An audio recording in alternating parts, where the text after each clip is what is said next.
I'm right down Main Street, and we are dining at every restaurant in Epcot's World Showcase. Today, we're eating at San Angel Inn.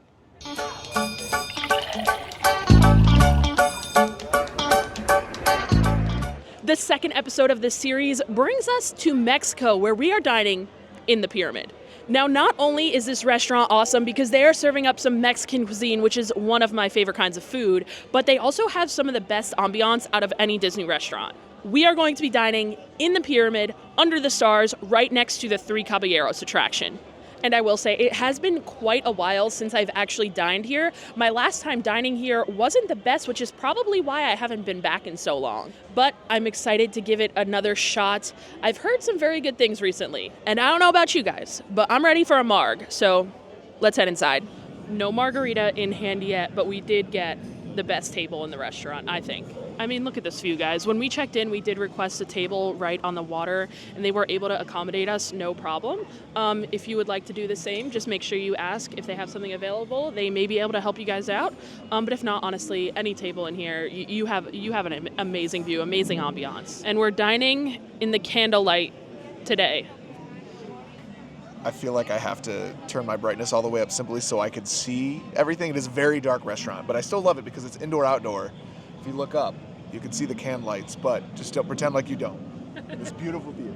We're dining in the dark today. It is actually so dark in here that I'm having to use my flashlight to read the menu here, and I want to go over some of the drinks. Of course, there's a ton of tequila on the menu.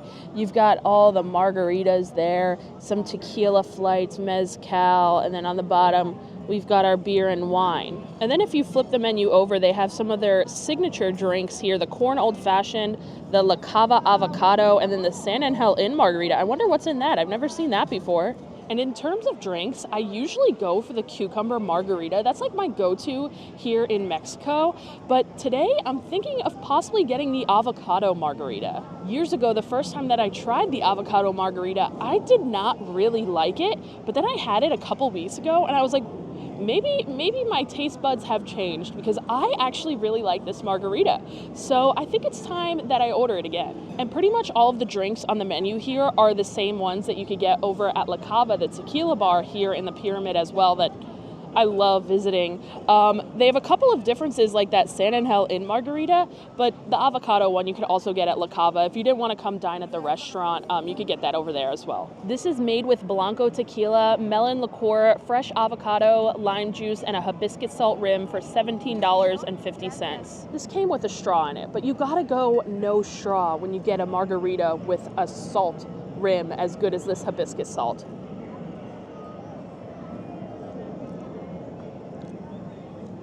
That is delicious. It's so strong, too. I love that hibiscus salt rim on the outside of the margarita. And what really comes through in terms of flavor with me with this avocado margarita, I don't taste much avocado. I think the avocado just adds like a creaminess. What I really taste is that melon flavor. Really good marg. One of my favorite parts about any margarita that you get at La Cava is seriously the hibiscus salt rim. They have a couple different types of like salt rims that you can choose from. Most of the margaritas just come with like a pre-selected one on there. The avocado happens to come with the hibiscus salt. But if you wanted to try the hibiscus salt, I recommend always trying it because I think it's so good. But you can change up the salt rim on any of the margaritas to have hibiscus salt instead. So one thing I really like to do is get the cucumber margarita and then change up the tahini rim for the hibiscus salt rim. And I think that combo is just so good. So yeah, if you were interested in trying that, get that hibiscus salt rim. You can just ask for it on any margarita and they'll give it to you. Avocado margarita ASMR. Now with my new mic, I could do ASMR. You can. Let me know if you'd be interested in the comments. Patreon only. Patreon only ASMR. And it's really funny because when I came to Epcot today, I was like not planning on getting a margarita here. I was like, you know what? I was just at La Cava last week. I don't need a margarita. And then as soon as I approached the Mexico pavilion, I was like, there's no way I could go dine in Mexico and not get a margarita. And I'm telling you, I'm very happy I did because this is a whole vibe. Well, our candle has gone out, so we are now dining in complete darkness. I I could provide maybe some more gas because I think there's some, it's run by some liquid gas. I could provide plenty of it after I eat, though, obviously. After we eat. After the tacos. To go with our margarita, we also have to order an appetizer. So let's take a look at the app menu. They have like a tortilla soup, which I was very tempted to get. They also have guacamole, queso fundido, kind of like a Mexican vegetable dish. They also have chips and queso, and then almost like little nachos down there. Ryan and I are in a very heated debate right now whether you get chips and salsa with your meal or not. I'm really I think you do. I think you do, and I'm really hoping you do. Last time I was here, I got the like queso, and it came with like a soft shell, like for a taco on the queso. You put the cheese, the actual traditional style queso in there, which is just like really stringy cheese, which is good. But I don't think we got chips. And I don't know, Kristen's right or wrong, but I feel like I've been here more than her, just not recently. Maybe like 3 years ago. Well, I am right, so. I'm also right. I am a Wright as well. Ryan Wright, that's my name, legally. Yeah, my brother. Ryan and I decided to go with the chips and queso, and I lost. I was, in fact, not right. You don't get chips and salsa with your meal here, which I feel like is a crime in a Mexican restaurant. I feel like that's a sin. Like you have to have chips and salsa at a Mexican restaurant, but you have to actually order one of the dishes, one of the appetizers to get the chips and salsa. So ours will come with chips, queso, and salsa. I feel like it should just come with chips and salsa if you're dining here. You shouldn't have to order it. This is the chips and queso. It's corn chips with sides of white cheddar cheese and salsa for $8.25. All right, Mr. Grumpy Pants, I think it's time. You could get the first one. Okay, I've been complaining. Do you know what it's like filming a food vlog with a foodie? It's been at least 45 minutes since we sat, actually, maybe a little less than that. And you are exaggerating. It has been maybe 25, maybe 30 max. This queso has been sitting here and hardening. Look at how hard that is now. All because I can't even get a queso on here. Look at this. This is Tostitos. It was good. Could be warmer, but somebody. Oh. If this queso is anything like the queso that they serve over at La Cava, it's going to be delicious, and I have a feeling it is probably the exact same. Ooh, look at how perfect this chip is, too. It's so folded on the one side. Cheers.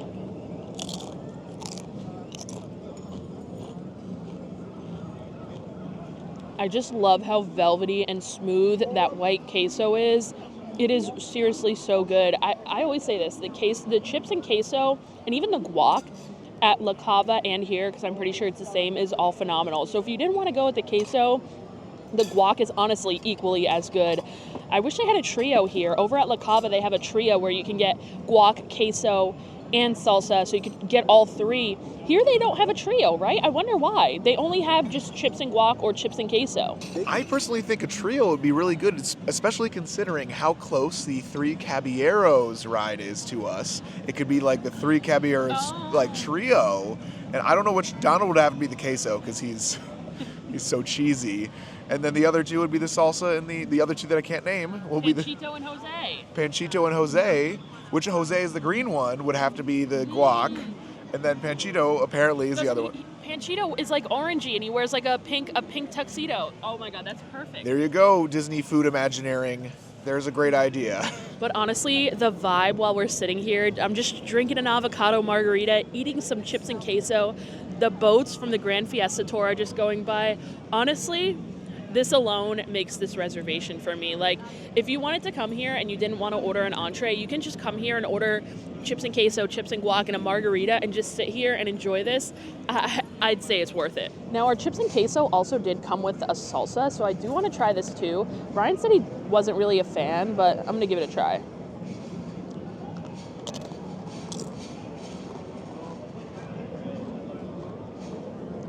It's very smoky. That's why. Ooh. Really, really smoky. It's definitely made with some chipotle peppers. I don't mind it. What I'm actually going to do, I always do this everywhere I go, especially with like guac and salsa. I always mix the one dip with the salsa. I'm sure I'm not alone here, but I always have such a big issue cutting myself off with chips and dip, especially at a Mexican restaurant. Like, I could seriously make a meal of just chips and queso or guac and chips and salsa. Like, That is honestly like my favorite part of the meal at a Mexican restaurant. Even though I just love all Mexican food, the chips and dip has to be the best part. But we do have a ton of awesome entrees to look over, so let's take a look at the menu again. For the entrees, we have a grilled chicken breast with a poblano cream sauce. I really almost got that. They also have a vegetarian huarache, tacos, ribeye tacos, a shrimp dish there, a Caesar salad, osobuco, enchiladas, chicken enchiladas. We have some fish tacos, and then a catch of the day. And I almost forgot, they also have a carne asada just without tacos. Does anyone else do this? Every time I dine at a restaurant, I look up the location on Instagram and I look through the photos of the food to kind of help me decide what I'm going to get. I need to see the food before I get it. I guess I do that because I want to try everything. Because I wish they did like a little platter, a sampler platter at every restaurant. Yes, like a Chili's appetizer sampler so that I could get like everything. Because I just want to try it all. Everything sounds so good. So I need to put the photos to the name of the entree so I can kind of figure out what I'm getting here. I did have a really tough time deciding on my entree. I had my eye on a couple different things. The shrimp sounded good, the fish tacos, as well as that grilled chicken breast and the poblano cream sauce. But I ended up going with the chicken enchiladas. I posted on my Instagram story earlier in the day asking people to vote on which one of them to get, and that was actually the one that got the most votes. And honestly, I was looking through Instagram, and the photos that were on there sold me. The enchiladas look fantastic. I also asked our server which entree was his favorite, and the first one he said was the enchiladas. That's another thing that I do at every restaurant I go to. Like, the servers and the staff at each restaurant, the cast members, they know the menu. They know what's good. So if you're unsure of what to get, ask them, and they'll probably have some really good recommendations.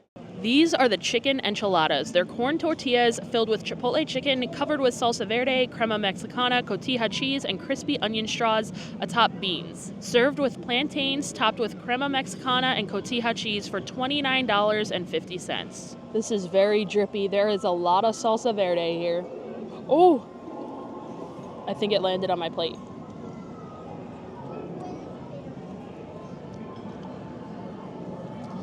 I love salsa verde, and even that might be too much. There's a lot of like salsa in this. Oh my gosh, maybe I just got a bite like with all the salsa. I'll have to try another one and maybe it won't have as much. I mean, the salsa is good, don't get me wrong, but it's just like a very strong cilantro lime flavor, and that's really all I tasted in my first bite. So let's try a second.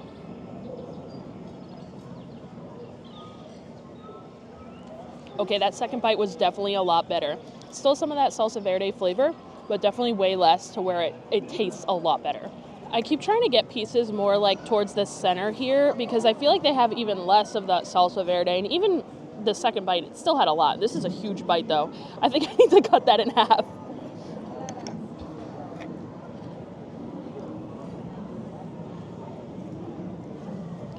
There we go. That's still big, but more manageable.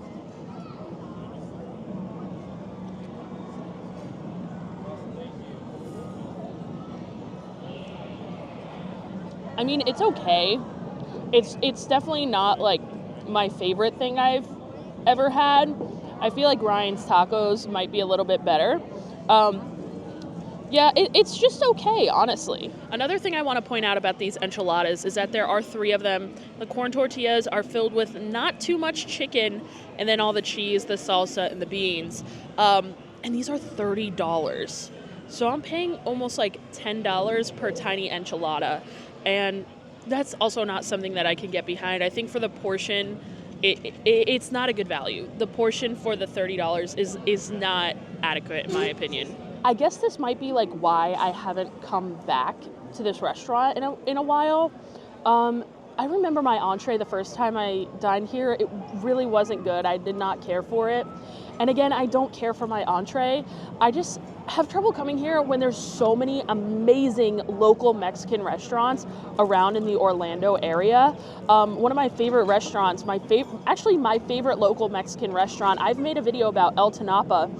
It's over in Kissimmee. If you want to go check that video out, it's on my page. And I just think the Mexican food there is so fantastic that I have a hard time coming to like Epcot and wanting Mexican food when I could just go down the road and get it way better. But Ryan got the ribeye tacos. Are you enjoying them, Ryan? Honestly, Honestly, I think these tacos are by far the best entree that I've gotten here. I've gotten the carne asada, like the steak that they have here as well, which was very good, but also like it's price pointed at like $55 or something like that. And this one is like $30, $34, which is a lot better. It is build your own, or at least it is for me because I was picky and I said no sour cream. So maybe it's normally they have them made. Very, very good. The meat is absolutely delicious in this like skillet style thing, which I'm sure Kristen has some great B-roll that she's laying over right now. But absolutely delicious. I like the meat a lot. And the plantains I haven't tried, but maybe I'll convince Kristen to try plantain. Ryan offered me a full taco like the great brother that he is, but I just wanted to try some of the ribeye here.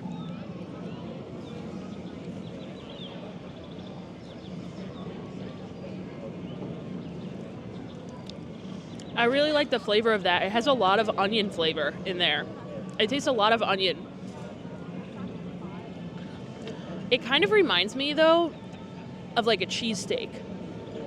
The way the meat is shaved. It's like shaved ribeye. Yeah.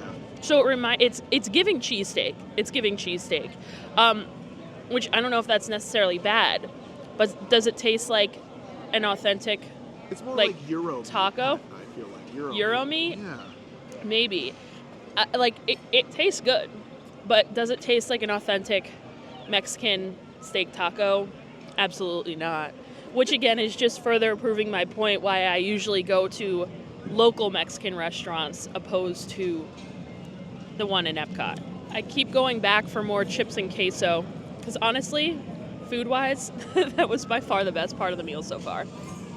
Unfortunately, both entrees leave a lot to be desired for me, but let's see if dessert can turn things around. Let's take a look over the dessert menu here. We have a tres leches, a sweet corn ice cream, a flan, and a seasonal Mexican sorbet. Now, I was for sure thinking that I'd end up ordering like a flan or a tres leches or something of that nature here in Mexico, because those are like traditional Mexican desserts that you see at like most American Mexican restaurants.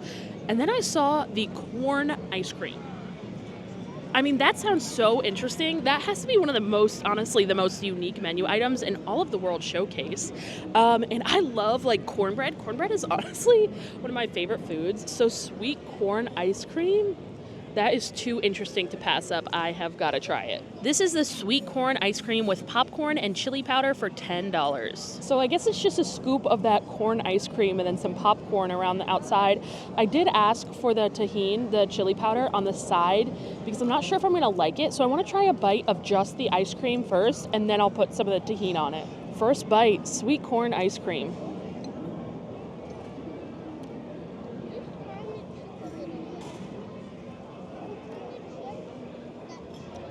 Wow, I love that. This is so good. Wow. This is a new addition to the menu. They used to have like a big chocolate pyramid on the menu, but we heard they just got rid of this, and I believe this is what replaced it. It is so good. Like, it's just so cold, and that vanilla mixed with like the corn is delicious. I will say there are like full chunks of corn in this though. I did taste like an actual kernel or whatever. So just be aware, maybe that texture like might not be for everyone. This is so good. Let me actually get a bite with some of the tahini now. I'm also gonna get a piece of the popcorn on there. Sprinkle some tahini.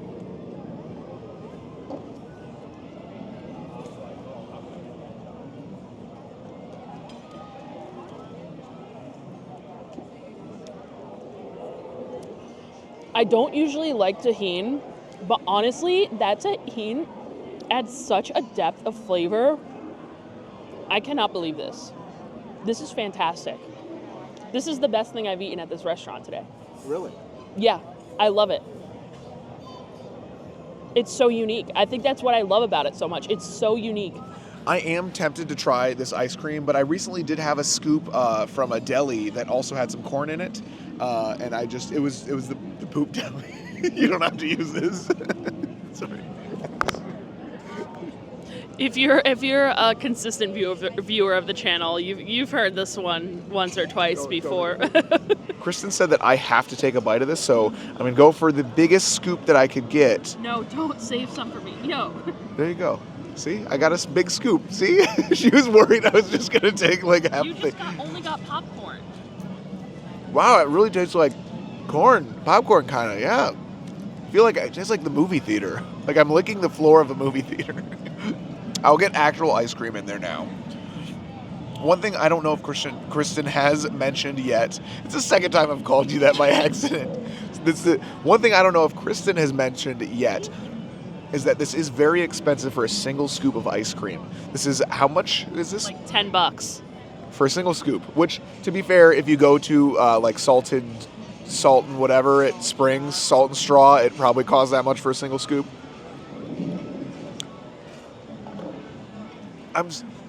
It's so confusing, but it's good. Why is that good? It should not make sense. Honestly, this might be a very, very good replacement to the chocolate pyramid that used to be here for the 50th anniversary, which unfortunately at this point is gone as of a month ago, or less than a month ago, and I'm kind of bummed, but this is a really good replacement. I suggest it if $10 for a scoop of ice cream is not an issue for you. All right, we are done with our lunch/dinner. Our lunch has turned into our dinner because we've just been enjoying the view and the ambiance and everything. And any good meal at Sand in Hell ends with a ride on the Grand Fiesta Tour. So let's hop on a boat. Look, now we're going right by our old table. We were seated like literally right over there. And now look, our table's still empty. Ryan, should we go back to our table? I think I left a chip on the table. Wait. I see my water still. I don't know how well you're going to be able to see it on this video, but one of the coolest hidden Mickeys is on this ride. My friend Nate actually pointed this one out to me. I'm going to see if I can find... Oh, I see it. It's like a whole silhouette of Mickey instead of just like the head. So right across from the Three Caballeros here. Look, do you see it in the window up there? I don't know if you could fully see that, but that's one of my favorite hidden Mickeys. Well, that is going to do it for us here today in Epcot. The meal at Sand in Hell, my official review, I thought the apps were great, drinks were great, the dessert was great. The entrees were lacking. That is the only part of the meal I didn't really enjoy.